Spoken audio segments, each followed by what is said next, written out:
ఎందుకు ఉన్నామా అనిపిస్తుంది అనేది తలసాని మాజీ మంత్రి తలసాని యాదవ్ అనడం, తర్వాత ఎమ్మెల్యేగా ఎందుకున్నానని మాజీ మంత్రి మల్లారెడ్డి గారు అనడం ప్రముఖంగా ఈరోజు దినపత్రికల్లో వచ్చింది. అదేవిధంగా బీఆర్ఎస్తో పొత్తు తప్పేంటి అనేది కూడా బీజేపీ ఎమ్మెల్యే పైడి రాకేష్ రెడ్డి గారు అనడం కూడా ప్రముఖంగా అన్ని పత్రికల్లో ప్రచురించడం జరిగింది. డ్రగ్స్ కేసులో ముమ్మర దర్యాప్తు అనేది కూడా సీన్ రీకన్స్ట్రక్షన్ జరుగుతుంది అనేది కూడా ఈరోజు ప్రముఖ దినపత్రికలలో వచ్చిన అంశాలపైన చర్చా కార్యక్రమం ఉంటుంది. ముందుగా దేవిప్రసాద్ గారు నమస్తే సార్. నమస్తే శ్రీనివాస్ రెడ్డి గారు. అయితే ఈరోజు మనము ప్రముఖ దినపత్రికల్లో వచ్చిన అంశాలన్నీ మీరు చూసే ఉంటారు, మళ్ళీ ఒకసారి కూడా మనము ఇక్కడ తీసుకోవడం జరిగింది. అయితే ఏం సార్ ఇది అంటే రాజకీయాల్లో ఎందుకున్నామా అనిపిస్తుంది అనేది మాజీ మంత్రి తలసాని అనడము, తర్వాత మాజీ మంత్రి మల్లారెడ్డి ఎమ్మెల్యేగా ఎందుకున్నానని ఈ రకంగా ఫీల్ అవ్వడం ఏంది సార్? అసలు దీని ఉద్దేశం ఏంది?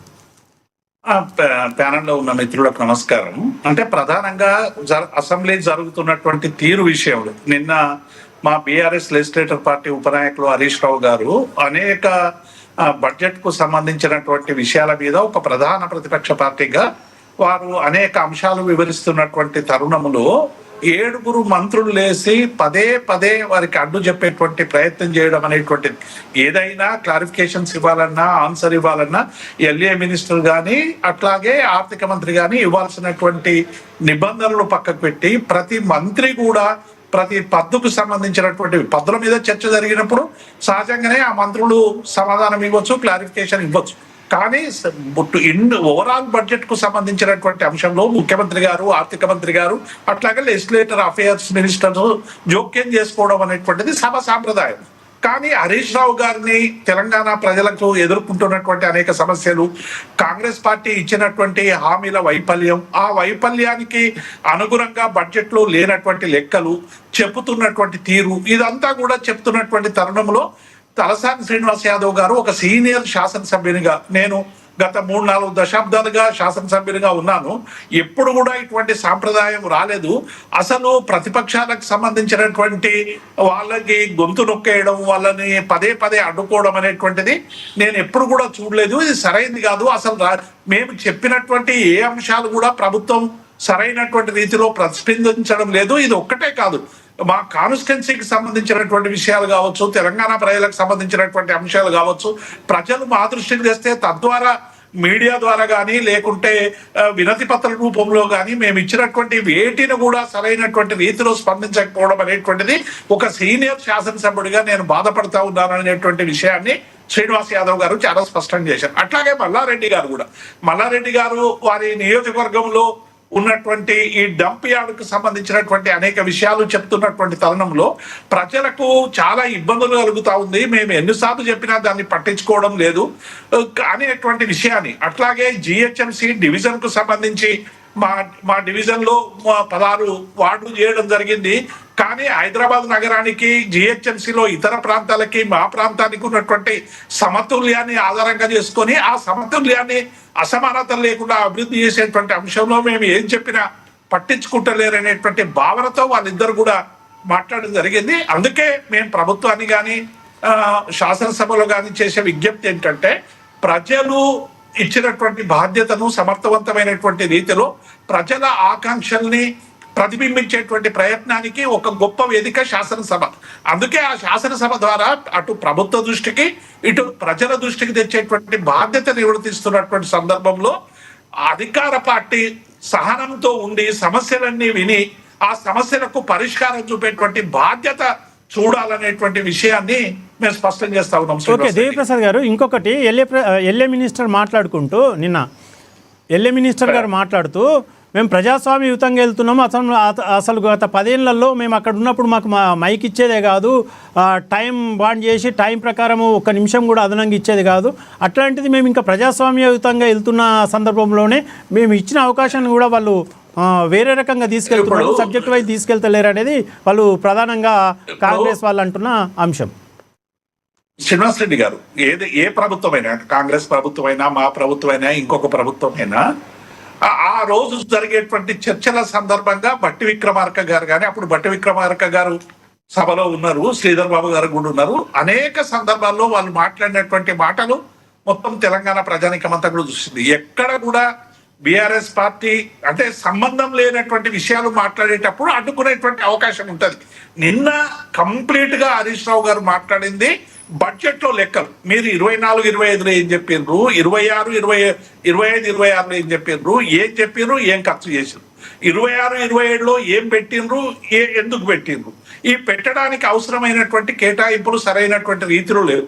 ఉదాహరణకు ఉద్యోగులకు సంబంధించి వారు అనేక ప్రశ్నలు కూడా వాయిదా తీర్మాన సందర్భంగా చెప్పారు.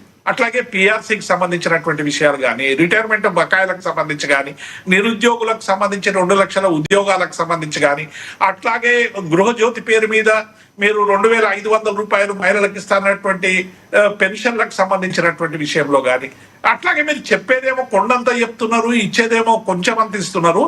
ఈ వ్యత్యాసాన్ని సరిచేయాలనేటువంటి విషయంలో మాట్లాడితే మీరు గతంలో జరిగినటువంటి శాసనసభ వ్యవహారాలకు సంబంధించినటువంటి అంశాలు లేవదీసి అసలైనటువంటి విషయాన్ని పక్కకు పెడతా ఉన్నారు. నిజంగానే కాంగ్రెస్ పార్టీకి చిత్తశుద్ధి ఉంటే గత 10 సంవత్సరాల్లో శాసనసభ తీరును చర్చించడానికి ఒక 2 రోజులు ప్రత్యేకమైన టైం కేటాయించి గత 10 సంవత్సరాల అభివృద్ధి, గత 10 సంవత్సరాల సంక్షేమం, గత 10 సంవత్సరాల శాసనసభ అని పెట్టి చర్చించండి. మాకేం అభ్యంతరం లేదు, మేము కూడా పాల్గొంటాం. కానీ ఇప్పుడు జరుగుతున్నటువంటి చర్చ మీరు ఆదరబాదరగా బడ్జెట్ లో మేము చెప్తున్నటువంటి అంశాలు సరైనటువంటి రీతిలో ప్రతిస్పందించకుండా ప్రతిసారి దాన్ని పక్కకు పెట్టి మీరు ప్రజాస్వామ్యయుతంగా లేరని మేము అంటలేం కదా.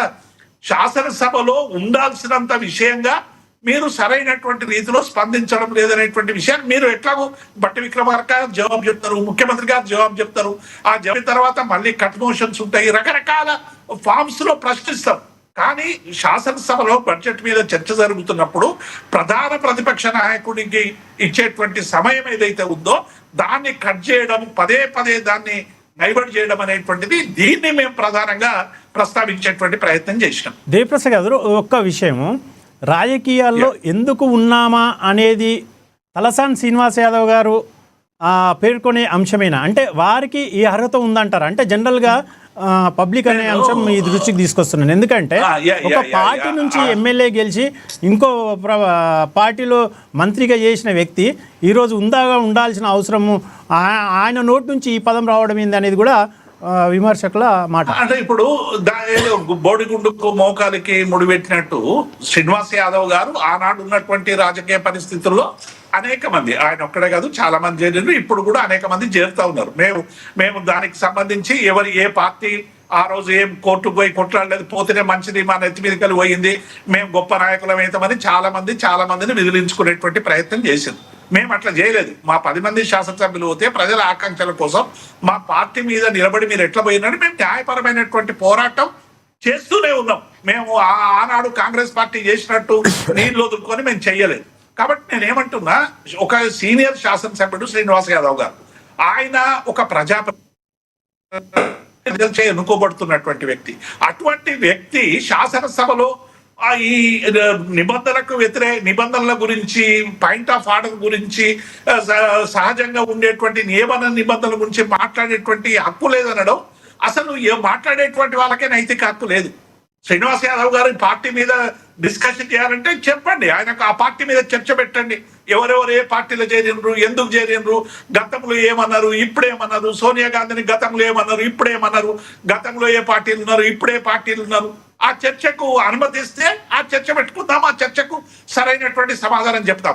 కానీ అసలైనటువంటి విషయాన్ని శాసనసభలో నిబంధనల ప్రకారం జరగాల్సినటువంటి బిజినెస్ రూల్స్ కి వ్యతిరేకంగా సభ జరుగుతున్నదన్నప్పుడు ఇటువంటి ఆరోపణలు చేసి దాన్ని డైవర్ట్ చేయడం, డైల్యూట్ చేయడం అనేటువంటిది ఇది సరైనది కాదనేటువంటి విషయాన్ని నేను అభిప్రాయపడతా ఉన్నాను. ఓకే దేవిప్రసాద్ గారు, మళ్ళీ మీ దగ్గరికి వస్తాను.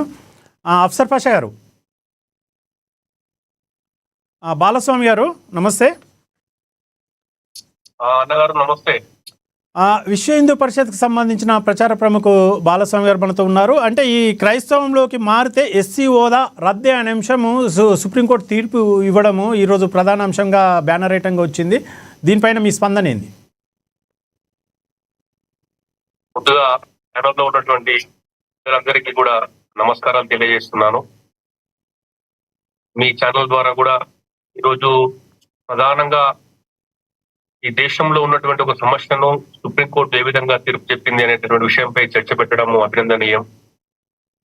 విశ్వ హిందూ పరిషత్ ఈ యొక్క సుప్రీంకోర్టు తీర్పును సాదరంగా స్వాగతిస్తున్నది. ఎందుకోసం అంటే ఇదే ఇష్యూ పైన ఎవరైతే సర్టిఫికెట్లు ఒక కులము, నిత్య జీవితంలో వారి వ్యవహారిక ఆచార వ్యవహారాలలో ఒక జీవితము ఒక ఆచారము వ్యవహరిస్తున్నటువంటి వ్యక్తులపై వాళ్ళ యొక్క నడవడికపై చర్యలు తీసుకోవాలని చెప్పేసి విశ్వ హిందూ పరిషత్ గతం నుంచి కూడా డిమాండ్ చేస్తూ పోరాటం చేస్తూ వస్తున్నది. అయితే రాజకీయ ఒత్తిళ్ల కారణంగా మతం మారినటువంటి వ్యక్తులు ఈ రాజ్యాంగాన్ని ద్రోహం చేస్తూ ఈ యొక్క రాజ్యాంగబద్ధ పదవులు అనుభవిస్తూ అంబేద్కర్ గారు రచించినటువంటి రాజ్యాంగాన్ని అవమానం చేసినటువంటి సంఘటనలు మనం చూస్తున్నాం. వాళ్ళ యొక్క సర్టిఫికెట్ లో హిందూ మాదిగా, హిందూ మాల అని చెప్తూ వాళ్ళ ఆచార వ్యవహారాలు మొత్తం కూడా హిందుత్వానికి పూర్తిగా భిన్నంగా ఉంటున్నటువంటి వ్యక్తులపైన చర్యలు తీసుకోవాలని చెప్పేసి మేము చేసినటువంటి పోరాటం ఏదైతే ఉందో ఈరోజు ఫలించింది. ఎందుకోసం అంటే ఒకవేళ 1950లో ఎప్పుడైతే రాజ్యాంగం అమల్లోకి వచ్చిందో అప్పుడే సామాజికంగా, ఆర్థికంగా రకరకాల ఇబ్బందులతో ఉన్నటువంటి హిందూ మతంలో ఉన్నటువంటి కొన్ని లొసుగుల వల్ల ఎవరైతే సామాజికంగా దూరం ఉంటున్నారో వారికి మాత్రమే ఈ యొక్క రిజర్వేషన్లు అమలు చేయాలని చెప్పేసి సుప్రీంకోర్టు అప్పుడున్నటువంటి రాజ్యాంగ రచయితలు అంబేద్కర్ గారితో సహా అందరూ కూడా ఇదే విషయాన్ని ప్రస్తావించారు. ఆ తర్వాత 1956లో సిక్కులో ఉన్నటువంటి కులాచార వ్యవహారం వల్ల, సిక్కు మతంలో ఎవరైతే అక్కడ కూడా సామాజిక తారతమ్యాలు, సామాజిక భేదాలు ఉంటాయో సిక్కు మతంలో కూడా ఈ ఎస్సీ రిజర్వేషన్ ను తీసుకొచ్చారు. 1990లో బౌద్ధ మతంలో కూడా ఈ యొక్క ఆచార వ్యవహారాల వల్ల అంటరానితనము, సామాజిక అసమానతల కారణంగా అక్కడ కూడా అంటే హిందూ మతము, సిక్కు మతము, బౌద్ధ మతంలో మాత్రమే ఈ యొక్క సామాజిక అసమానతలకు తావు ఉన్నది. కాబట్టి ఇందులో ఆ యొక్క వివక్షను ఎదుర్కొంటున్నటువంటి వాళ్లకు మాత్రమే రిజర్వేషన్లు వర్తిస్తాయని చెప్పేసి భారత రాజ్యాంగం స్పష్టం చేసింది. ఎక్కడైతే క్రిస్టియానిటీ ఉన్నదో క్రిస్టియానిటీలో కులాలకు తావు లేదు. అన్ని కులాలకు ఒకే ప్రాధాన్యత ఉంటుంది. ఇక్కడ కులరహిత సమాజం నిర్మాణమై ఉన్నది క్రిస్టియానిటీలో అని చెప్పేసి ఎవరైతే చెప్తున్నారో వాళ్ళే ఈ రోజు కులాలను ప్రోత్సహించే విధంగా ఎస్సీలో ఉన్న సర్టిఫికెట్ తీసుకొని క్రిస్టియన్లోకి కన్వర్ట్ అయినటువంటి వ్యక్తులు ఎవరైతే ఉన్నారో వాళ్ళు నేరుగా ఈ యొక్క రాజ్యాంగాన్ని మోసం చేస్తున్నటువంటి స్థితి మనకున్నది. కాబట్టి దీనిపైన మీకు ఈ యొక్క హిందూ ధర్మంపై, హిందూ ఆచార వ్యవహారాలు కట్టుబాట్ల పైన నమ్మకం లేకపోతే స్వచ్ఛందంగా వెళ్ళిపోండి, ఈ యొక్క ధర్మాన్ని వదిలి వెళ్ళిపోండి. కానీ ఈ యొక్క ధర్మాన్ని పాటిస్తున్నట్లే ఉంటూ నీ సర్టిఫికెట్ లో హిందూ మాదిగా, హిందూ మాల అని చెప్పేసి సర్టిఫికెట్ పొంది, రిజర్వేషన్లు పొంది, ఎమ్మెల్యేలుగా, ఎంపీలుగా, రకరకాల ఉద్యోగాల్లో కూడా ఎస్సీ హోదాతో నీవు లబ్ధి పొంది నీ ఆచార వ్యవహారం మొత్తం కూడా హిందూ ధర్మానికి వ్యతిరేకంగా క్రిస్టియానిటీ అవలంబిస్తున్నటువంటి వ్యక్తులకు ఇది చెంపపెట్టు. కాబట్టి ఈ యొక్క తీర్పును ప్రతి మండల ఆఫీస్ వరకు, బాలస్వామి గారు, గ్రామ స్థాయి వరకు బాలస్వామి గారు, ఇది సంక్షేమ కార్యక్రమాలకు, సంక్షేమకు సంబంధించిన అంశాలపైన వర్తించదు అనేది కూడా ఒకటి ఉన్నది. దీన్ని ఏ విధంగా చూస్తారు మీరు? ఓన్లీ ఎస్సీ ఎస్టీ అట్రాసిటీ దాని మీదనే ఉన్నది, సంక్షేమ కార్యక్రమాలకు వీళ్ళు అర్హులే అన్నట్టుగా ఉన్నది. మరి దీన్ని ఏ విధంగా చూస్తారు మీరు? అదేం లేదండి, అదేం లేదు. సుప్రీంకోర్టు తీర్పులో స్పష్టంగా ఉన్నది. ఎవరైతే ఇప్పుడు అక్కడ ఆనంద్ అనేటటువంటి ఒక పిటిషన్ దారు నాకు ఎస్సీ చట్టం వర్తిస్తుందని చెప్పేసి కోర్టుకు వెళ్ళిండో ఆయనకు స్పష్టంగా చెప్పడం జరిగింది, నా దగ్గర ఎస్సీ సర్టిఫికేట్ ఉన్నది, మా ఎంఆర్ఓ ఇచ్చిండు, కాబట్టి నేను ఎస్సీ అట్రాసిటీ కేసు నమోదు చేయాలి దాడి చేసినటువంటి రెడ్డి సామాజిక వర్గంపై అని చెప్పేసి ఫిర్యాదు చేస్తే సుప్రీంకోర్టు చెప్పేసింది, ఒకవేళ ఎంఆర్ఓ గనక ఎస్సీ కలెక్టర్ గనక నీకు ఎస్సీ సర్టిఫికేట్ జారీ చేసినప్పటికీ నీ నిత్య జీవితంలో, నీ నిజ జీవితంలో నీ ఆచార వ్యవహారాలను బట్టి ఆ సర్టిఫికెట్ చెల్లదు చెప్పేసి స్పష్టం చేయడం జరిగింది. ఇది కేవలం రిజర్వేషన్లు, విద్య, వైద్యము, ఉద్యోగము, రాజకీయ రంగాలకే కాదు, నీవు సంక్షేమ పథకాల్లో కూడా దానికి చెల్లదు. ఏదైతే సంక్షేమ పథకాలు వేరు, మిగతా విద్యా ఉద్యోగ రాజకీయ సంబంధించినటువంటి రిజర్వేషన్లు వేరు అనేది కానే కాదు. ఒకవేళ ఈ విధంగా చేసినట్టుంటే వాళ్ళ యొక్క మళ్ళొక్కసారి నిన్న చెప్పినటువంటి తీర్పును తిరిగి చదువుకోవాలి. విద్య, ఓకే, ఒక్క ఉద్యోగము, నిమిషం దేవిప్రసాద్ గారు, ఈ రాజకీయము. అంశం పైన మీరేమంటారు? ఇప్పుడు నేనేమంటున్నా, ఇది ఒక అత్యున్నతమైనటువంటి సుప్రీంకోర్టు ఇచ్చినటువంటి తీర్పు. ఎందుకంటే హిందూ, సిక్కు, బౌద్ధులకు మాత్రమే ఎస్సీ హోదా ఉంటది, మరో మితరంకి వెళ్ళిన షెడ్యూల్ కు కులాల హోదా ఉండదు, తక్షణమే ఇవన్నీ రద్దు చేయాలనేటువంటి విషయంలో నిన్న చెప్పింది. కాబట్టి ఈ కోర్టు తీర్పును మనం పూర్తిగా ఎందుకంటే ఈ మొత్తం అసలు తీర్పు ఏముంది, ఏంటి విషయాలు అనేటువంటి పూర్తిగా మనం సమీక్షించకుండా దీని మీద కోర్టు తీర్పుకు సంబంధించినటువంటి విషయం మీద విశ్లేషణ చేయడం అనేటువంటిది సరైంది కాదనేటువంటిది నా ఉద్దేశం. రెండు మతానికి సంబంధించి స్వేచ్ఛ ఏ పౌరునికైనా ఏ మతంలోనికైనా పోయేటువంటి స్వేచ్ఛ ఉండేటువంటి రాజ్యాంగంలో ఉంది కాబట్టి ఈ సంక్షేమ పథకాలకు సంబంధించి కానీ అట్రాసిటీస్ కేసుకు సంబంధించినటువంటి కానీ ఒక మతం నుంచి ఒక మతాన్ని ఆచరించడం ద్వారా తన సామాజికంగా ఉన్నటువంటి వివక్షలు దూరం అయ్యేటువంటి అవకాశం ఉంటుందా లేదా, వీటన్నిటి మీద కూడా కొంత లోతైనటువంటి చర్చ జరగాల్సినటువంటి అవసరం ఉంది. డెఫినెట్ గా ఈ తీర్పు మొత్తం మేము చూసిన తర్వాత మా పార్టీ పరంగా స్పందిస్తాం. శ్రీనివాస్ రెడ్డి గారు. ఓకే, దేవిప్రసాద్ గారు, రాజకీయంగా కూడా ఎస్సీ రిజర్వేషన్లు, ఎస్సీ ఎస్టీ ఉన్న దగ్గర ప్రజాప్రతినిధులుగా ఈ కన్వర్టెడ్ క్రిస్టియన్స్ కూడా చాలా మటుకు మీరు సరే మనము గమనించినంత వరకు అయితే చాలా మటుకు మెజారిటీగా వాళ్ళ హక్కులు కోల్పోతున్నారు. కన్వర్టెడ్ క్రిస్టియన్స్ ఎస్సీ హోదాలో నిలబడడం జరుగుతుంది. దీన్ని ఏ విధంగా చూస్తారు మీరు? ఇప్పుడు శ్రీనివాస్ రెడ్డి గారు, మనం చాలా సందర్భాల్లో చూస్తాం ఎస్సీలకు, ఎస్టీలకి, మిగతా వాటికి వచ్చేటువంటి రిజర్వేషన్లను ఇతర వర్గాలు దొంగ సర్టిఫికెట్లు సాధించో లేకుంటే రకరకాల ప్రలోభాలు పెట్టో చేసి వాళ్ళ హక్కుల్ని కాలరాసేటువంటి ప్రయత్నం సమాజంలో చాలా కాలంగా జరుగుతా ఉంది. బాలస్వామి గారు అన్నట్టు క్రైస్తవులల్లా కులరహిత సమాజం ఉన్నదంటే నేనైతే ఒప్పుకోను. ఎందుకంటే అందులో కూడా రెడ్డి క్రైస్తవులు ఉన్నారు, మాల క్రైస్తవులు ఉన్నారు, మాదిగ క్రైస్తవులు ఉన్నారు.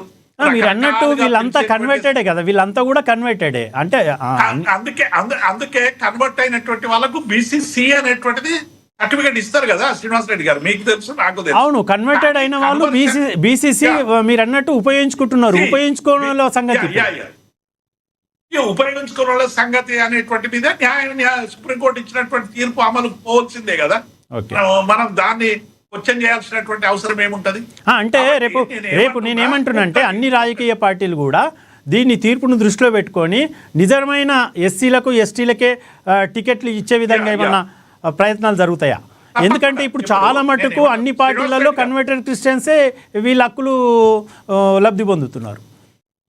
శ్రీనివాస్ రెడ్డి గారు, నేనేమంటున్నా, భారత రాజ్యాంగం ఇచ్చినటువంటి భారత రాజ్యాంగంలో ఉన్నటువంటి హక్కులు అందరికీ సమానం. దాన్ని సుప్రీంకోర్టు ఎట్లయితే ఇవాళ ప్రొజెక్షన్ చేసిందో ఆ తీర్పు ప్రకారం అందరం కూడా నడుచుకోవాల్సిందే. ఎవరు కూడా సుప్రీంకోర్టు తీర్పును కాదని పోతే మళ్ళీ దాని మీద రేపేదైనా తీర్పు మళ్ళీ రకరకాల సమస్యలు వస్తాయి.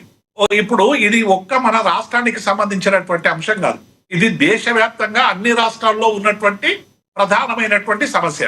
ఈ సమస్యకు సంబంధించి అన్ని రాజకీయ పార్టీలు కూడా, ఇది ఒక విశ్వ హిందూ పరిషత్ పనో లేకుంటే సుప్రీంకోర్టు పనో, హిందూ పరిరక్షణ సంస్థల పనో లేకుంటే క్రిస్టియన్ మతానికి సంబంధించినటువంటి పని కాదు, మొత్తం భారతదేశ ప్రజలకు సంబంధించినటువంటి అంశం. అట్లాగే ఎస్సీ ఎస్టీల హక్కుల్ని కాల రాయడంలో ఇది అడ్డం వస్తున్నదంటే డెఫినెట్ గా దీన్ని తొలగించడానికి ఏం చేయాలనేటువంటి విషయం మీద అన్ని రాజకీయ పార్టీలు కూడా ఆలోచించి అందరికీ సమానమైనటువంటి హక్కులు, ఎందుకంటే ఈ భారతదేశం లౌకిక రాష్ట్రం, లౌకిక రాజ్యం, అందరికీ మతపరమైనటువంటి హక్కులు ఉన్నటువంటి రాష్ట్రం, అన్ని మతాలని గౌరవించేటువంటి సాంప్రదాయం ఉన్నటువంటి రాష్ట్రం, గంగా జమున తైజీబ్ సంస్కృతి ఉన్నటువంటి దేశం. కాబట్టి వీటిని అన్నిటిని కూడా మనం దృష్టిలో పెట్టుకొని అన్ని రాజకీయ పార్టీలు కూడా దీని మీద ఒక సవివరమైనటువంటి నిర్ణయం తీసుకొని ముందుకు పోవడం అనేటువంటిది అవసరం అని నేను భావిస్తాను. ఓకే, దేవిప్రసాద్ గారు, మరొక అంశం, బీఆర్ఎస్తో పొత్తు ఉంటే తప్పేంటి అనేది బీజేపీ ఎమ్మెల్యే పైడి రాకేష్ రెడ్డి గారు కామెంట్ చేసిరు. అంటే పొత్తు ఉండబోతుందా రేపటి ఎలక్షన్లో బీజేపీ బీఆర్ఎస్? శ్రీనివాస్ రెడ్డి గారు, ఒక్కొక్కరికి ఒక్కొక్క రకమైనటువంటి రాజకీయ పరమైనటువంటి అభిప్రాయం ఉంటుంది. నాకు పలానా పార్టీతో పోవాలని ఉంటుంది, నా రాజకీయ పరమైనటువంటి స్పేస్ గురించి కావచ్చు, నా స్వప్రయోజనాన్ని గురించి కావచ్చు. కాబట్టి వ్యక్తులకు సంబంధించినటువంటి అభిప్రాయాలకు తావులేదు. వ్యక్తులందరూ కూడా తమ ఇప్పుడు రాకేష్ రెడ్డి గారు ఉన్నారు, రాకేష్ రెడ్డి గారు, రామచంద్రరావు గారు, లేకుంటే ఆ పార్టీకి సంబంధించినటువంటి జాతీయ నాయకులు అటువంటి మాట్లాడితే మనం చర్చ చేసుకునేటువంటి అవకాశం ఉంటుంది. కానీ ఐసీఏ బీఆర్ఎస్ పార్టీగా మేము బీజేపీతో పొత్తు పెట్టుకోవాల్సినటువంటి ఆవశ్యకత కానీ అవసరం కానీ మేము లేదు. ఒక ప్రధాన ప్రతిపక్షంగా ఈ రాష్ట్రంలో పనిచేస్తా ఉన్నాం. గతంలో ఎన్నడూ కూడా బీజేపీ పార్టీతో పొత్తు పెట్టుకోలేదు. రాజకీయాల్లో ఎవరు శత్రువులు ఉండరు. శ్రీనివాస్ రెడ్డి గారు, అందరిది కూడా రాజకీయాలకు సంబంధించినటువంటి శాశ్వత శత్రువులు ఎవరు ఉండరు. డెఫినెట్ గా రాజకీయాల్లో అనేక సమస్యల మీద కలిసిమెలిసి పనిచేసేటువంటి అవకాశాలు ఉంటాయి. రకరకాల ఇష్యూల మీద ఐక్యంగా పోరాటం చేసేటువంటి అవకాశాలు ఉంటాయి. ఇవాళ ఒక ప్రతిపక్షంగా ఏదైనా సమస్య మీద కలిసి వస్తే మేము పోరాటం చేసేటువంటి అవకాశం ఉంటుంది తప్ప ఎన్నికలకు సంబంధించి మా నిర్ణయం మేము ఒంటరిగా రెండు పార్టీలకు, అటు కాంగ్రెస్ కు ఇటు బీజేపీకి దూరం ఉండాలనేటువంటి నిర్ణయంలో మేము నష్టాలు కూడా జరిగినాయి. అయినప్పటికీ కూడా మా పార్టీ నిర్ణయంగా రెండు పార్టీలకు దూరం ఉండి ఒక ప్రధాన ప్రతిపక్షంగా ప్రజలు ఇచ్చినటువంటి బాధ్యతను నిర్వర్తించి ఒంటరిగా రాజకీయాల్లో ఈ రాష్ట్రంలో పోవాలనేటువంటిదే మా నిర్ణయం. శ్రీనివాస్ రెడ్డి, ఇంకొకటి ఇప్పుడు ఈ దీనికి సంబంధించిన అంశము మహిళా కోటా పునర్విభజన అంశంపై అంటే ఒక్కొక్కరు ఒక్కొక్క రకంగా అంటే కేంద్రం ఒక నిర్ణయం తీసుకునే అంటే పార్లమెంట్ సమావేశాలు పొడిగించి కూడా దీంట్లోనే బిల్లు తీసుకొచ్చే అవకాశం ఉంది. అంటే ఇది ఏ రకంగా అంటే పునర్విభజన అంటే డీలిమిటేషను ఈ పార్లమెంటు స్థానాల సంఖ్య, అసెంబ్లీ స్థానాల సంఖ్య ఏ రకంగా పెంచితే బాగుంటుంది? అంటే ఇప్పుడు జనాభాకు అనుగుణంగా జనాభా లెక్కల ప్రకారం పెంచితేనేమో దక్షిణాదికి నష్టం జరుగుతుంది అనేది ఒక అభిప్రాయం ఉంది. ఈ రకంగా అంటే ఉన్న స్థానాలని పర్సెంటేజ్ రూపకంగా పెంచాలనేది కేంద్ర ప్రభుత్వం నిర్ణయంగా కనిపిస్తున్నది. అంటే ఏ రకంగా అయితే బాగుంటుంది? ఇప్పుడు ఇది విభజన చట్టంలో చాలా స్పష్టంగా రెండు రాష్ట్రాలు విభజన అయినప్పుడు పార్లమెంట్ లో విభజన చట్టంలో మన రాష్ట్రాలకు సంబంధించినటువంటి శాసనసభ సభ్యుల సంఖ్య పెంచాలి అనేటువంటి విషయం మీద స్పష్టమైనటువంటి హామీ విభజన చట్టంలో వచ్చింది. దానికి ఇప్పటి వరకు కూడా దానికి ఒక్కడు కూడా ముందుకు పడలేదు. గతంలో కూడా అనేక సందర్భాల్లో 52 కావచ్చు, 63, 73లో 3 సార్లు నియోజకవర్గాల పునర్విభజన జరిగింది. అట్లాగే 2002 నుండి అప్పుడు సీట్లు కొంచెం ఏదో అప్పటి నుంచి పెరగలేదు. అంటే 76 తర్వాత 56 సంవత్సరాలుగా ఈ సీట్ల విషయంలో ఎందుకంటే అప్పుడు దేశవ్యాప్తంగా కూడా జనాభా నియంత్రణ చేయాలని చెప్పి అప్పుడు కాంగ్రెస్ పార్టీ నిర్ణయం తీసుకొని బలవంతంగా అనేక మందిని స్వతహాగా చేసుకున్నటువంటి వాళ్ళ సంఖ్య ఉన్నప్పటికీ కూడా ప్రభుత్వం ఎన్ఫోర్స్ పెట్టి మరి ఈ కుటుంబ నియంత్రణ చేపించి రాష్ట్రాలని డిసిప్లిన్ గా ఉండాలని ఆదేశించినటువంటి నేపథ్యంలో అనేక రాష్ట్రాలు, ముఖ్యంగా సౌత్ లో ఉన్నటువంటి రాష్ట్రాలన్నీ కూడా కేంద్ర ప్రభుత్వానికి సంబంధించినటువంటి ఆదేశాలను పాటించి వాళ్ళ సూచనలు అనుసరించి కుటుంబ నియంత్రణ అనేటువంటి పద్ధతిని పెట్టుకొని ఇక్కడ అనేక చేసినాం. కానీ ఇప్పుడు జరుగుతున్నది ఏంది? జనాభా ప్రకారం చేస్తే డెఫినెట్ గా సౌత్ రాష్ట్రాలకు అంటే డిసిప్లిన్ గా కేంద్రానికి సంబంధించినటువంటి ఉన్నాయి అనేటువంటి వాటికి మనం ఎన్నికలలో కూడా స్థానిక సంస్థలు కూడా 2 ఉంటే ఉండొద్దు, 3 ఉంటే ఉండొద్దు అనేటువంటి నిబంధనలు కూడా ఆయా రాష్ట్రాలు పెట్టుకున్నటువంటి అంశం మనకు తెలుసు.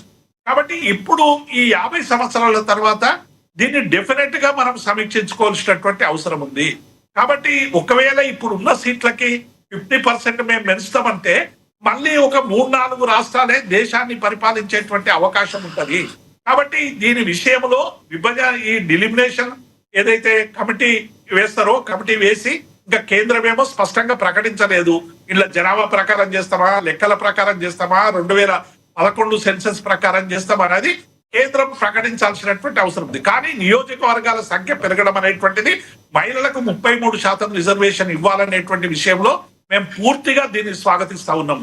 శ్రీనివాస్ రెడ్డి గారు, ఇంకొకటి కేసీఆర్ మాకు శత్రువు కాదు, కేవలం రాజకీయ ప్రత్యర్థి అని ముఖ్యమంత్రి రేవంత్ రెడ్డి నిన్న ఒక ప్రైవేట్ ఛానల్కు ఇచ్చిన సందర్భంలో మాట్లాడారు. మీరు మాత్రం అంటే మిగతా కాంగ్రెస్ వాళ్ళనేది ఏంటంటే రేవంత్ రెడ్డిని శత్రువుగా చూస్తున్నది బీఆర్ఎస్ పార్టీ. రేవంత్ రెడ్డి తప్పించి ఎవరికైనా అనుకూలంగా ఉంటుంది, రేవంత్ రెడ్డిని శత్రువుగా చూస్తున్నారు అనేది కాంగ్రెస్ వాళ్ళ వాదన. దీనిపైన మీరేమంటారు? శ్రీనివాస్ రెడ్డి గారు, తప్పుడు ఆరోపణ. మేము రేవంత్ రెడ్డి గారిని ఒక గౌరవ ముఖ్యమంత్రిగానే చూస్తాం. ఎందుకంటే ప్రజలకు హామీలు ఇచ్చినటువంటి గౌరవ ముఖ్యమంత్రి హామీలను అమలు చేయడంలో తన గౌరవాన్ని నిలుపుకోవాలని మేము ఆశిస్తున్నాం. ఎందుకంటే 100 రోజుల్లో చేస్తామని తనే హామీ ఇచ్చి 100 రోజుల్లో చేయలేదు. దేవుళ్ళ మీద ఒట్టు పెట్టుకున్నాడు. ఒట్టు పెట్టుకున్నందుకు మీకు తెలుసు, ఎందుకంటే మా ఉపనాయకుడు హరీష్ రావు గారు యాదగిరి గుట్టకు పోయి మీ రేవంత్ రెడ్డి గారు మీ మీద ఒట్టు పెట్టి పలానా తేదీలోగా ఈ సమస్యను పరిష్కరిస్తామన్నాడు. ఇప్పటి వరకు పరిష్కరించలేదు. మీరు ఆయనకు ఇయ్యడానికి బుద్ధి ప్రసాదించడానికి మొక్కుతే కేసులు పెట్టినటువంటి విషయం మీకు తెలుసు. ఎవరిని శత్రుత్వంగా చూస్తున్నారో మనకు అర్థమైతా ఉంది. సోషల్ మీడియాలో చిన్న చిన్న పోస్టింగ్లు పెట్టినందుకు ఇవాళ అనేక మందిని అరెస్ట్ చేస్తున్నటువంటి సందర్భాన్ని మనం చూస్తా ఉన్నాం. తర్వాత మా రాజకీయ వ్యక్తిత్వ హరణాలు ఎట్లా జరుగుతున్నాయో రాష్ట్రంలో చూస్తున్నాం. శాసనసభలో ముఖ్యమంత్రి గారు కానీ బయట వేదికల మీద కానీ కేసీఆర్ గారిని పట్ల ఆయన ఎట్లా దూషించడం మనం అందరం చూసినాం. మా స్టేచర్ నుంచి మార్చురీకి పోవాలనేటువంటి పదం వాడడం కానీ, లాగులలో తొండలు ఇడుస్తామనేటువంటి పద్ధతి కానీ, మెడల్లో పేగులేసుకొని తిరుగుతామనేటువంటి పద్ధతి కానీ, అంటే ఇవన్నీ కూడా రేవంత్ రెడ్డి ఇతర రాజకీయ పార్టీల మీద శత్రుత్వంగా వ్యవహరించేటువంటి ప్రయత్నం చేస్తున్నాడు తప్ప ప్రతిపక్షాలు ఎన్నడూ ఒకరి శత్రుత్వంగా భావించేటువంటి ప్రయత్నం ఏం చేయలేదు. ప్రజలకు మీరు ఇస్తున్నటువంటి హామీలను అమలు చేయమని అడుగుతున్నాం. ప్రజల కష్టాలను దూరం చేయమని అడుగుతున్నాం. హైదరాబాద్ లో విధ్వంసం జరుగుతున్నది, దీన్ని సరిచేయాలని చెప్తా ఉన్నాం. మూసీ సుందరీకరణ మీద, పేద ప్రజలకు సంబంధించినటువంటి విషయాల మీద మీరు జాగ్రత్తగా ఉండాలి, అలర్ట్ గా ఉండాలి, విధ్వంసం లేకుండా వికాసం చేసేటువంటి ప్రయత్నం చేయాలని చెప్తున్నాం. రిటైర్ ఉద్యోగులు 80 మంది చనిపోతున్నారు, వాళ్ళ బకాయిలు చెల్లించాలని అడుగుతున్నాం. 2 లక్షల నిరుద్యోగ యువకులకు మీరు ఉద్యోగాలు ఇస్తామని చెప్పారు. ఇప్పటి వరకు 2 లక్షల ఉద్యోగాలు ఇవ్వలేదు. ఇవ్వండి అని అడుగుతా ఉన్నాం. రుణమాఫీ పూర్తి కాలేదు, ఇవ్వాలని చెప్తా ఉన్నాం. రైతు బంధు 3 సార్లు ఎగ్గొట్టిర్రు, ఇది సరైనది కాదు. రైతులకు మీరు రైతు బంధు ఎప్పటిలాగే మీరు ఇస్తామని చెప్పినటువంటి ప్రకారం 15,000 ఇవ్వాలని అడుగుతా ఉన్నాం. ఇవన్నీ కూడా శత్రుత్వం ఎట్లయితుంది శ్రీనివాసరెడ్డి గారు? శత్రుత్వం ఉండాల్సినటువంటి అవసరం లేదు, అవసరం కూడా లేదు. రేవంత్ రెడ్డి గారు ఒక ప్రభుత్వానికి అధినేత, ముఖ్యమంత్రి, ఈ రాష్ట్రానికి సంబంధించినటువంటి సమస్యల్ని పరిష్కరించాల్సినటువంటి నాయకుడు. ఆ నాయకుడి ద్వారా మా సమస్యలు పరిష్కారం కావాలని డెఫినెట్ గా నాయకుడి మీద ఒత్తిడి వేస్తాం. ఆ నాయకుడిని రాజకీయంగా ప్రశ్నిస్తాం, శాసనసభలో ప్రశ్నిస్తాం, క్షేత్రస్థాయిలో ప్రశ్నిస్తాం. శ్రీనివాసరెడ్డి గారు. దేవిప్రసాద్ గారు, నేను మిమ్మల్ని అడిగే ప్రశ్న రాజకీయంగా మీకు ఇబ్బంది కాకుండా, అంటే జనరల్గా ప్రజలను దృష్టిలో పెట్టుకొని ఈ విషయం చెప్పండి. డ్రగ్స్ కేసుకు సంబంధించి గతంలో 10 ఏళ్ళు కూడా బీఆర్ఎస్ ప్రధాన నాయకుడి ఆధ్వర్యంలోనే డ్రగ్ కల్చరు తెలంగాణలో ఎక్కువైందనేది ఆరోపణ. దానికి తగ్గట్టుగానే ఇప్పుడు ఎక్కడ డ్రగ్ కేసు ఏదన్నా ఇదైతే ప్రజాప్రతినిధులు, మాజీ ఎమ్మెల్యేలు ఇట్లాంటి వాళ్ళు డ్రగ్స్ సేవించుకుంటూ డ్రగ్ పార్టీలో దొరకడం, ఇదంతా అంటే ఈరోజు రీకన్స్ట్రక్షన్ సీన్ కన్స్ట్రక్షన్ జరగబోతుంది. ఇప్పుడు జరగనండి. ఇప్పుడు దేశవ్యాప్తంగా డ్రగ్స్ ఉడతా పంజాబ్ అనేటువంటి సినిమా మనం చూసినాం. బాంబేలో, ఢిల్లీలో, అనేక ప్రధానమైనటువంటి నగరాల్లో ఇలా డ్రగ్ అనేటువంటిది తెలంగాణలో పుట్టలేదు. దేశవ్యాప్తంగా కూడా డ్రగ్ సంబంధించినటువంటి మాఫియాలు ఇతర ప్రాంతాల నుంచి, ఇతర దేశాల నుంచి వచ్చి కూడా వాడు దుర్మార్గమైనటువంటి సంస్కృతిని తీసుకొచ్చి యువతను చెడగొట్టేటువంటి ఒక దుర్మార్గమైనటువంటి పని చేస్తా ఉన్నారు. దీన్ని మనం దేశ ప్రధానమంత్రికో, దేశ అధ్యక్షునికో మనం అంటగడతామా శ్రీనివాసరెడ్డి గారు? తెలంగాణలో అటువంటి డ్రగ్స్ జరిగితే ఇతర రాష్ట్రాల నుంచి మరి దాన్ని తీసుకురాకుండా ఆపాల్సినటువంటి వాళ్ళు ఎవరు? ఇక్కడ ఇవాళ ఎట్లయిపోయిందంటే ఈ రాష్ట్రంలో డ్రగ్స్ కు 10 ఏళ్ళు మేమెందుకు దాన్ని ఎంకరేజ్ చేసినాం? మేము అనేక సందర్భాల్లో డ్రగ్స్ మీద అవసరమైనటువంటి చర్యలు తీసుకున్నాం. నిజంగానే మా పార్టీకి సంబంధించిన వాళ్ళు, ఇప్పుడు రోహిత్ రెడ్డి గారు డ్రగ్ విషయంలో ఆయన అరెస్ట్ అయ్యింది. వెంటనే మేము ఆయనకు షోకాజ్ నోటీస్ ఇచ్చి సస్పెన్షన్ చేస్తామని కూడా హెచ్చరించడం జరిగింది. నోటీస్ కూడా ఇచ్చినాం. ఆయన జవాబు ఇవ్వకుంటే సస్పెన్షన్ కూడా అవుతాడు. నేను ఏమంటున్నా, ఈ కేసులో పారదర్శకంగా జరగనివ్వండి. ఇది పార్టీల కంటగట్టకండి. పారదర్శకంగా డ్రగ్ను కట్టడి చేసేటువంటి ప్రయత్నం చేయండి. రేపు ఎవరో కాంగ్రెస్ నాయకుడు దొరుకుతాడు, రేవంత్ రెడ్డి ఆయన డ్రగ్స్ సేవించారని చెప్తామా? రేపు ఇంకొక బీజేపీ రాష్ట్రంలో ఒక ఆయన డ్రగ్ తీసుకుంటాడు, దాన్ని మోదీకో ఇంకొకరికి అంటగడతామా? కాబట్టి ఇవి సహజంగా అంటగట్టేటువంటి విషయాలు పక్కకు పెట్టి ఈ డ్రగ్స్ మహమ్మారి అనేటువంటిది పేదల జీవితాల్లో కూడా ఎంట్రీ అవుతా ఉన్నది. ఇలా గ్రామీణ ప్రాంతాల్లో కూడా డ్రగ్స్ విచ్చలవిడిగా దొరికేటువంటి అవకాశం మీకు తెలుసు. చెర్లపల్లిలో కొన్ని వేల కోట్ల రూపాయలకు సంబంధించినటువంటి డ్రగ్ను ముంబై పోలీసులు వచ్చి ఇక్కడ సీజ్ చేసినటువంటి సందర్భం మనం చూసినాం. కాబట్టి నేను ఏమంటున్నా, వీటిని విడివిడిగా చూడాలి. ఇలా దుర్మార్గంగా బీఆర్ఎస్ నాయకుల మీద, బీఆర్ఎస్ మీద మన మా కేటీఆర్ గారు ట్వీట్ చేశారు మహేష్ గౌడ్ గారు చెప్తే, మీరు ఛాలెంజ్ వైట్ ఛాలెంజ్ కు మళ్ళీ శాసనసభ స్పీకర్ కు శాసన మండలి స్పీకర్ కు కాంగ్రెస్ పార్టీ పోయి ఓ లెటర్ ఇవ్వనండి, అందరికీ వైట్ ఛాలెంజ్ చేసుకోమని చెప్పి ఇస్తే మేము దానికి మద్దతు ఇస్తాం శాసనసభలో. గతంలో రేవంత్ రెడ్డి వైట్ ఛాలెంజ్ చేస్తే ఆ పీరియడ్లో స్పందించకుండా దాదాపు 1 year తర్వాత కేటీఆర్ స్పందించుడు. అంటే ఆ టైంలో స్పందించకుండా తర్వాత స్పందించుడు. ఇప్పుడు ఎవరు పడితే వాళ్ళు చేస్తే స్పందించరండి. ఇలా ఒక బాధ్యతాయుతమైనటువంటి శాసన సభలో ఉన్నటువంటి నాయకులకు మీరు వైట్ ఛాలెంజ్ విసురుతారంటే అందరు శాసనసభ్యులతో పాటు మేము రెడీగా ఉన్నామని చెప్తాం. ఇప్పుడు పార్లమెంట్ లో కూడా చేయమని చెప్పండి, అందరికి పార్లమెంట్ లో తీర్మానం పెట్టమనండి రాహుల్ గాంధీ గారిని, డ్రగ్స్ ఎవరు వాడొద్దని. దేశంలో డ్రగ్స్ ఉన్నటువంటి మాట వాస్తవం, అనేక మంది ప్రజాప్రతినిధులు డ్రగ్స్ వాడుతున్నటువంటి మాట నిజం. చాలా మంది మనం చూస్తున్నాం కదా ఇతర రాష్ట్రాలకు సంబంధించి, కొన్ని రాష్ట్రాల్లో అయితే దాని మీద నిషేధం కూడా లేదు. కాబట్టి ఇటువంటి విషయాల పట్ల, ఇటువంటి రుగ్మతల పట్ల అన్ని రాజకీయ పార్టీలు సీరియస్ గా ఉండాలి. అన్ని రాజకీయ పార్టీలు కలిసి వాటిని ఎరాడికేట్ చేసే ప్రయత్నం చేయాలి. దీన్ని ఒక పార్టీకి ఆయన దొరికితే మొత్తం ఆ పార్టీకి అంటగట్టడం అనేటువంటిది ఇది దుర్మార్గమైనటువంటి చర్య అనేటువంటిది నేను అభిప్రాయపడుతున్నాను.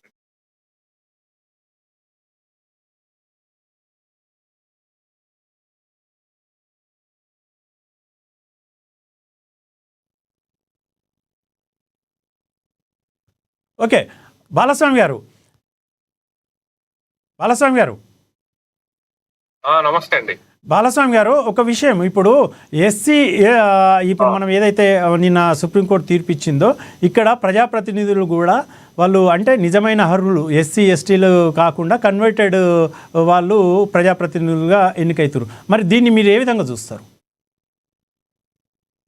మొన్ననే మనం చూసినాము, గడిచిన వారం క్రితం తుంగతుర్తి ఎమ్మెల్యే శామ్యుల్ విషయం కావచ్చు, రకరకాలుగా గ్రామీణ స్థాయిలో ఉన్నటువంటి సర్పంచ్ ఎంపీటీసీ మొదలుకుంటే member of parliament, member of legislative assembly అని చెప్పేటటువంటి అందరికీ కూడా ఎవరైతే నిజమైనటువంటి ఎస్సీ సర్టిఫికెట్, ఎస్సీ జీవన విధానం అవలంబిస్తున్నారో వారికే ఆ స్థానంలో పోటీ చేయడానికి అర్హులు. మతం మారినటువంటి వ్యక్తులకు, ఆ విధంగా రాజ్యాంగాన్ని మోసం చేసి రిజర్వేషన్ ను పొంది రిజర్వేషన్ ను అనుభవించినటువంటి వ్యక్తులు అర్హులు కాదు, వాళ్ళు చట్టరీత్యా నేరస్తులు. కాబట్టి అన్ని రాజకీయ పార్టీలు కూడా ఏదైతే రాజ్యాంగము చూపెట్టిందో రిజర్వేషన్లు వాళ్ళకే వర్తించాలనేటువంటి విషయంపైన మేము పోరాటం చేసినాము. రాబోయే రోజుల్లో దీన్ని మరింత ఉధృతం చేస్తాం. ఎప్పటి నుంచో నిరంతర సంఘర్షణ ఇది.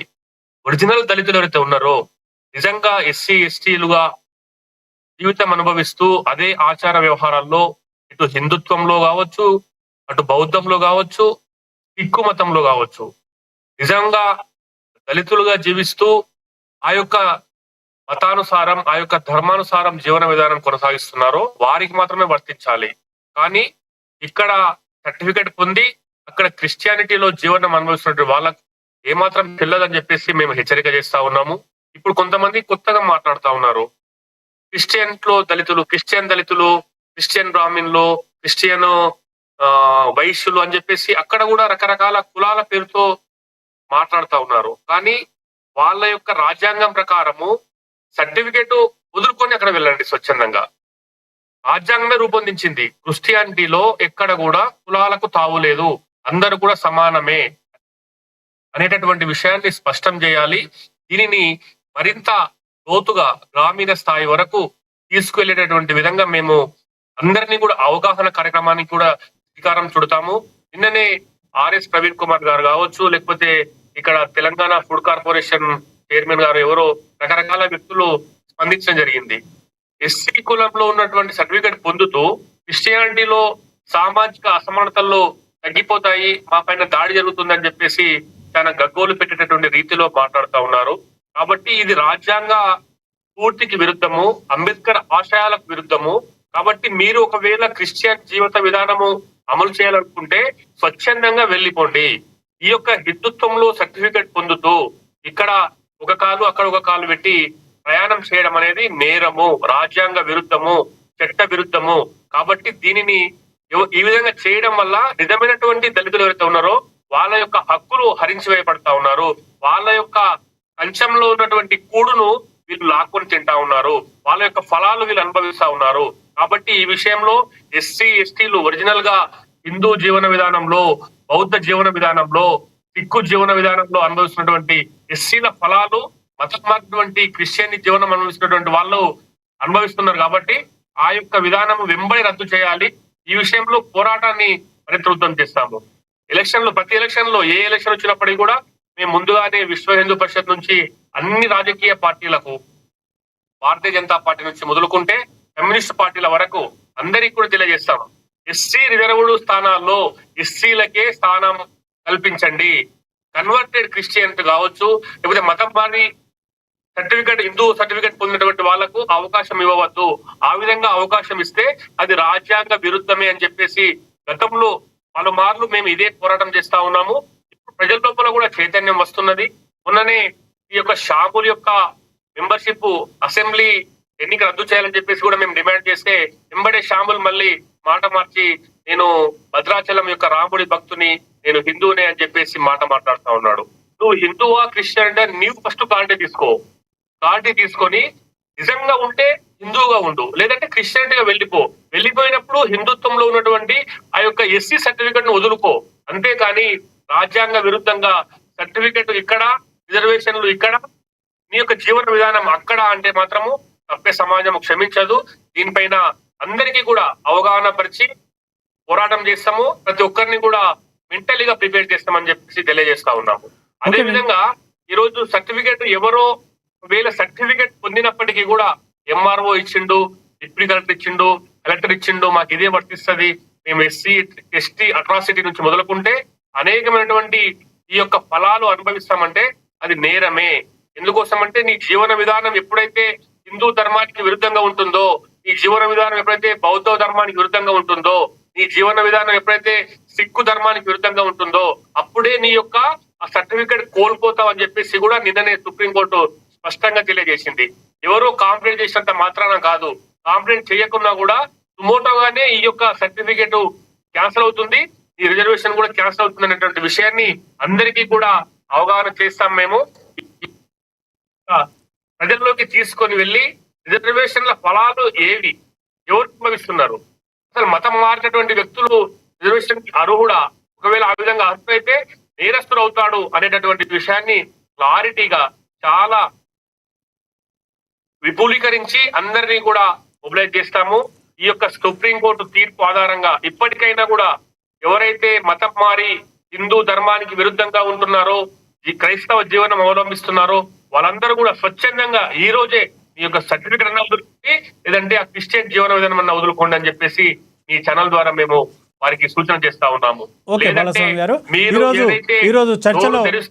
రాజ్యాంగం అని చెప్పేసి నోరు తెరిస్తే అంబేద్కర్ అని చెప్పేసి మాట్లాడుతున్నారో ఆ అంబేద్కర్ గారికి, ఆ యొక్క రాజ్యాంగానికే మీరు వెన్నుపోటు పొడుస్తారు అని చెప్పేసి మేము మీ టీవీ ద్వారా వాళ్ళకు హెచ్చరిక చేస్తా ఉన్నాం. ఓకే బాలస్వామి గారు, ఓకే.